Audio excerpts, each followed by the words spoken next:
नुआखाई राति रे स्त्रीर गला काटी हत्या कला स्वामी।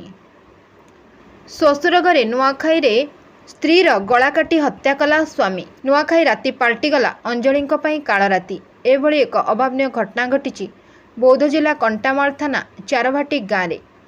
मृत महिला नाम अंजलि तरिया होइतिबा बेले कौनसी एक धारुआ अस्त्र रे गला काटी हत्या करा जायतिबा सूचना। हत्याकारी स्वामी नाम है सर्वेश्वर नायक। घटनास्थल में पुलिस पहुंची तदंत जारी रखी।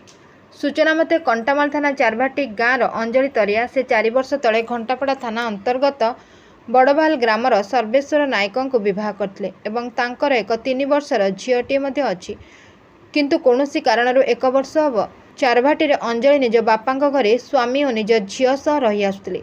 गतकाली गणपर्व नुआखाई रे स्वामी सर्वेश्वर एवं स्त्री अंजलि मध्य कौनसी कारणरू झगड़ा होता। परे संध्यारे समस्ते खाई पी सारी शोइबाकू जाइथिले।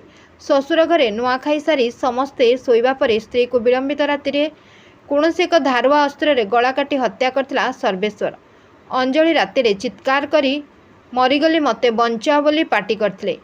पाटी शुणी परिवार लोके देखिबा बेलकू अंजलि आहत होइतिबा देखि परिवार लोके तांको आंबुलांस जोगे कंटामाल स्वास्थ्य केन्द्र को चिकित्सा पई आनिथिले।